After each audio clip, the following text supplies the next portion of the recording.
Assalamualaikum warahmatullahi wabarakatuh. Selamat datang lagi di channel saya. Oke, di video kali ini kita akan bahas mengenai apa yang terjadi atau apa resikonya jika kita telat bayar pinjaman di aplikasi kredit pintar atau gagal bayar di aplikasi kredit pintar. Seperti itu ya. Seperti apa resiko terberatnya? Simak saja video ini sampai selesai, jangan di skip-skip supaya tidak ketinggalan info penting dari video ini. Dan buat yang baru saja datang di channel ini, silahkan tekan dulu tombol subscribe-nya, aktifkan juga tombol loncengnya supaya tidak ketinggalan video terbaru dari channel ini. So, tanpa berlama-lama langsung aja kita mulai. Nah, mungkin dari beberapa teman-teman sudah ada yang istilahnya keuangannya sudah mentok lah ya. Jadi, dan di situ statusnya punya pinjaman di aplikasi kredit pintar. Dan mungkin tagihannya besar ya, mungkin kemudian udah benar-benar gak sanggup bayar. Artinya teman-teman, jadi nanti teman-teman masuk ke dalam telat bayar dulu ya. Misalkan jatuh temponya tanggal 1 Agustus misalkan ya, 1 Agustus. Kemudian udah melewati tanggal tersebut, teman-teman masih belum mampu membayar pinjaman dari kredit pintar ini. Apa yang terjadi ya? Di sini kita akan bahas dua resiko. Yang pertama jika telat bayar, dan yang kedua adalah jika tidak bayar. Itu tapi dalam sisi tidak sengaja teman-teman ya. Tidak bayar ini sisi tidak sengaja, bukan disengaja ya. Kalau disengaja mah parah ya. Karena aplikasinya kan OJK, terdaftar dan berizin OJK. Oke, yang pertama jika terjadi telat bayar, apa yang akan teman-teman alami yaitu ya, mungkin yang pertama diteror teman-teman ya, ditelepon terus-menerus, dikejar sana sini. Kemudian bisa saja jika ada oknumnya data teman-teman disebar ya. Tapi jika itu kena orang yang mentalnya kuat ya tidak akan ada apa-apanya teman-teman ya. Maksudnya gini, jika mentalnya itu mental tempe atau lemah ya, bahasa atau di chat saja atau via telepon itu dan diancam-ancam, itu sangat mempengaruhi mental manusia teman-teman. Sangat bisa mempengaruhi mental manusia ya. Walaupun hanya tulisan, hanya suara lewat telepon, tapi sangat bisa mempengaruhi mental manusia ya. Kemudian jika teman-teman mentalnya gak kuat ya akan stres yang pertama, apalagi data disebar, yang pertama akan menanggung malu teman-teman ya. Yang kedua stres, jangan sampai bunuh diri tapi teman-teman ya. Makanya teman-teman ya sering-sering nonton pencerahan apa yang harus dilakukan jika keadaan sudah begini ya, sering-sering nonton lah biar ada pencerahan gitu teman-teman ya.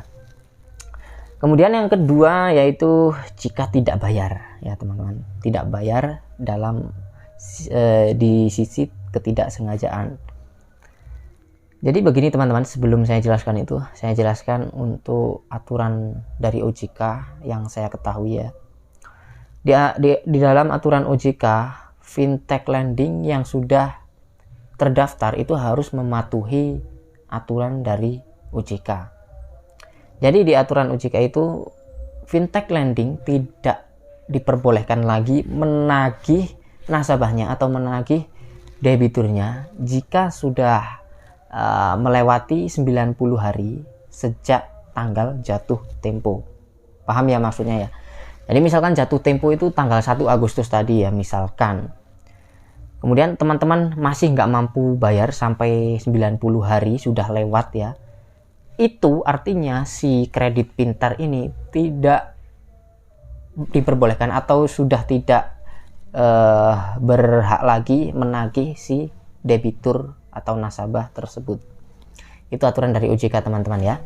Karena itu kalau sudah melewati 90 hari ada sanksinya tersendiri. Apa sanksinya? Sanksinya adalah data kalian yang gagal bayar itu akan masuk ke Pusdafil. Pusdafil ini adalah pusat data fintech lending. Apa itu? Pokoknya intinya di situ tempat data-data nasabah yang sudah pernah pinjam di fintech lending yang bermasalah ya. Jadi kumpulan data-data bermasalah lah kumpulan data-data busuk, ya istilahnya seperti itu teman-teman ya, kumpulan data-data busuk yang nantinya akan ya tentunya mempengaruhi kalian jika ingin mengajukan pinjaman lagi ke bank-bank besar. Misalkan saya mau pinjam ke BRI pakai data saya misalkan, tapi kalian nggak sadar kalau sudah pernah gagal bayar di aplikasi pinjaman online Kredit Pintar ya. Padahal aplikasi Kredit Pintar ini kan sudah terdaftar di OJK seperti itu. Pasti nanti kalian akan kesulitan untuk pengajuan di Bank BRI misalkan ya teman-teman, karena data kalian sudah bermasalah. Dan bisa jadi masuk slik OJK dan pada akhirnya di blacklist teman-teman ya, seperti itu. Itu resiko yang paling akhir teman-teman ya, kalau teman-teman pinjam di aplikasi Kredit Pintar atau aplikasi yang lainnya yang sudah terdaftar di OJK. Oke, sampai sini paham ya teman-teman. Kemudian udah clear ya tadi ya, yang kedua, jika tidak bayar sudah melewati 90 hari itu sudah tidak wajib lagi debt collector menghubungi atau menagih si nasabah. Lalu apa yang perlu kita lakukan kalau si debt collector itu masih nagih sudah lewat 90 hari padahal ya? Yang perlu kalian lakukan adalah mengabaikan. Maka dari itu ya teman-teman, kalau teman-teman sudah tahu aturan OJK, ya teman-teman akan santai. Oh, ini aturan OJK seperti ini, jadi ini sudah lewat 90 hari kok masih nagih. Ya udah, jangan dilayani teman-teman ya, daripada teman-teman itu stres ya. Gak usah dilayani. Misalkan mengancam-ngancam sebar data, ya udah biarin lah. Kalian broadcast balik itu, misalkan di broadcast ke kontak-kontak teman-teman ya, ke saudara-saudara atau teman kalian, dijelek-jelekin, ya kalian broadcast balik itu teman-teman atau saudara kalian. Caranya gimana? Teman-teman bikin aja chat settingan seperti itu ya. Chat settingan itu pura-pura di chatting sama pihak Kredit Pintar. Mohon maaf, kami dari Kredit Pintar melakukan kesalahan sistem bahwa Bapak yang atas nama Rudi misalkan ternyata tidak pernah melakukan pinjaman di sini. Sekali lagi mohon maaf atas kesalahan sistem kami. Misalkan seperti itu. Dan kalian screenshot gitu ya, atau dibalas dulu, dibalas lagi. Tolong jangan sebarkan data saya karena saya tidak pernah pinjam di aplikasi ini. Lalu kalian screenshot dan broadcast ke saudara dan teman-teman kalian. Broadcastnya gini ya, misalkan hati-hati sama aplikasi pinjaman online karena saya saja tidak pernah daftar, data saya disebar misalkan gitu ya. Padahal kalian pinjem kan. Jadi ya itu pinter-pinter kalian aja lah ya, jangan pusing-pusing. Kalau kalian nggak pinter-pinter ya bisa kena mental nanti ya. Yang penting satu tadi, mentalnya kuat. Yang kedua ya jangan kalah pinter sama orang-orang di belakang aplikasi pinjaman online tersebut. Karena biasanya itu oknum-oknum ya teman-teman. Jika lewat 90 hari terus menagih, itu biasanya oknum-oknum yang bisa saja uangnya masuk ke kantong sendiri. Misalkan nih kalian terkecoh gitu ya, udah punya uang nih lebih dari 90 hari, kalian ditelepon sama si DC Kredit Pintar, ayo tolong bayar misalkan ya, kamu harus bayar, ini masih belum bayar nih misalkan gitu. Lalu kalian mau bayarnya kemana? Ke sini, transfer ke rekening ini atas nama ini. Itu saya ingatkan, jangan lakukan. Kalau teman-teman ingin membayar, lakukan pembayaran di platform langsung atau di aplikasinya langsung.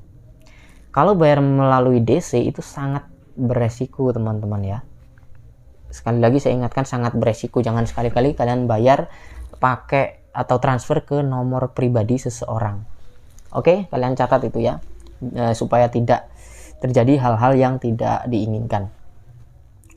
Sekarang yang terakhir, mungkin ada beberapa dari teman-teman yang bertanya-tanya, apakah data kita bisa bersih lagi setelah melakukan gagal bayar di aplikasi pinjaman online Kredit Pintar yang sudah terdaftar di OJK?